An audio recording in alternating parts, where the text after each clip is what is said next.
Kagulat World, isang video ngayon ang nagpapakulo sa dugo ng bawat Pilipino at nagpapakaba sa kampo ni Alicia Parks. Viral ngayon ang footage ni Alex Ala habang sumasailalim sa isang Spartan-like training session sa Melbourne Park. Sa nasabing video, kitang-kita ang seryosong mukha ng ating Pinay Pride habang isinasagawa ang matitinding stretching, hand and leg coordination drills at explosive agility exercises bago pa man niya hawakan ang kanyang racket. Ito ang disiplinang galing sa Rafael Nadal Academy na magiging susi sa kanyang tagumpay sa Round 1 ngayong Lunes ng umaga. Bakit ito nakakagulat? Dahil hindi lang basta pader ang kaharap ni Alex sa training courts. Ayon sa ating deep search, nakita ang ating pambato na nakikipagpalitan ng bala laban sa mga world-class elite gaya ni Coco Gauff at Madison Keys sa mga nakalipas na araw. Ang makasabay sa bilis at lakas ng mga Grand Slam champions ay patunay na ang conditioning ni Alex ay nasa world-class level na. Ang kanyang binti ay mas mabilis, ang kanyang reaksyon ay mas matalas, at ang kanyang focus ay tila hindi matitinag. Habang ang kanyang makakalaban na si Alicia Parks ay umaasa sa raw power, si Alex naman ay naghahanda ng isang physical masterpiece. Ang viral video na ito ay isang malinaw na mensahe. Si Alex Ala ay hindi lang basta handa. Siya ay gutom na sungkitin ang kanyang unang main draw win sa Australian Open. Sa Lunes ng umaga, sa sabog ang bagsik ng Pinoy Kagulat World, nakakita na ba kayo ng isang mandirigma na handang makipagbakbakan sa gitna ng arena? Yan ang eksaktong eksena sa viral video ni Alex Ala na ngayon ay pinagkakaguluhan sa buong mundo. Bago pa man sumapit ang kanyang main draw debut laban kay Alicia Parks sa Lunes ng umaga, January 19th, ipinakita ni Alex kung ano ang ibig sabihin ng tunay na Spartan discipline. Habang ang ibang players ay relax lang sa kanilang hotel, ang ating Pinay Pride ay parang isang gladiator na hinahasa ang kanyang katawan sa ilalim ng init ng Melbourne. Ito ay hindi lang basta exercise. Ito ay isang transformasyon na nagpapatunay na si Alex ay hindi na ang little sister ng tennis.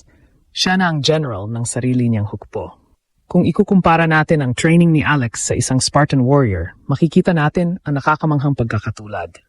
Ang mga Spartan ay kilala sa agogi, ang kanilang sistema ng training na nakatutok sa disiplina, tibay ng loob at bilis. Sa viral video, makikita ang explosive hand and leg exercises ni Alex.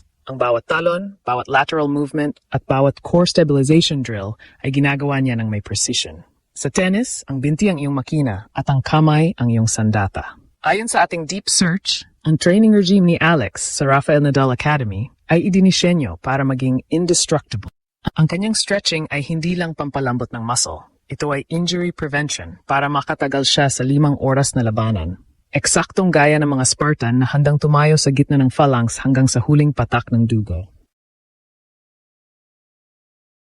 Ngunit ang pinaka-shocking na bahagi, hindi lang mag-isa si Alex sa court. Nakita ang ating pambato na nakikipag-sparring o training laban sa mga prominent names gaya ni Coco Gauff World No. 3 at Madison Keys. Isipin nyo, mga kagulat, sa edad na 20, si Alex ay kinikilala na ng mga elite players bilang isang worthy training partner. Kung ang isang Spartan ay natututong makipaglaban sa pamamagitan ng pagharap sa mga pinakamahuhusay na sundalo, si Alex naman ay hinahasa ang kanyang reflexes sa bilis ni Gauff at sa bigat ng palo ni Keys.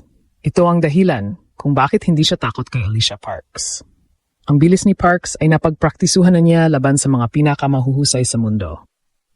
Ang physical comparison ay malinaw. Ang Spartan ay may kalasag. Si Alex naman ay may mental fortitude. Ang Spartan ay may sibat. Si Alex ay may left-handed forehand. Sa viral video na ito, nakita natin ang focus of a killer. Habang ginagawa niya ang kanyang coordination drills, hindi siya ngumingiti. Siya ay naka-focus. Alam niya na sa Lunes ng umaga, ang bawat leg exercise na ginawa niya ay magiging susi para maabot ang mga impossible balls ni Parks. Ito ang ginulat ang mundo moment. Si Alex Ala ay dumarating sa 2026 Australian Open na may katawang bakal at isipang bakal. Hindi na siya underdog. Siya ay isang modern-day Spartan na handang sakupin ang Melbourne Park. Ang tanong ngayon, handa na ba si Alicia Parks sa isang Alex Ala na hindi lang basta marunong mag-tennis, kundi handang mamatay sa loob ng court para sa bandila ng Pilipinas?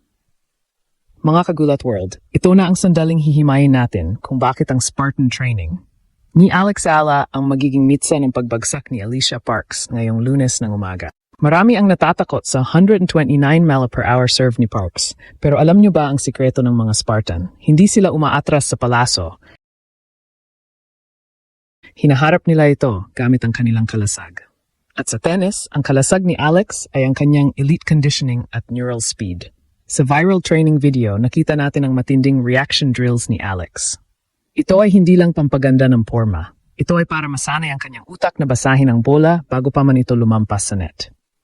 Kapag ang serve ni Parks ay bumulusok, ang Spartan-trained reflexes ni Alex ang sasalo at magbabalik nito ng may bagsik. Narito ang tatlong dahilan kung bakit ang training na ito ang magpapanalo kay Alex. Una, ang conditioning of champions. Nakita si Alex na nakikipag-ensayo laban kina Coco Gauff at Madison Keys.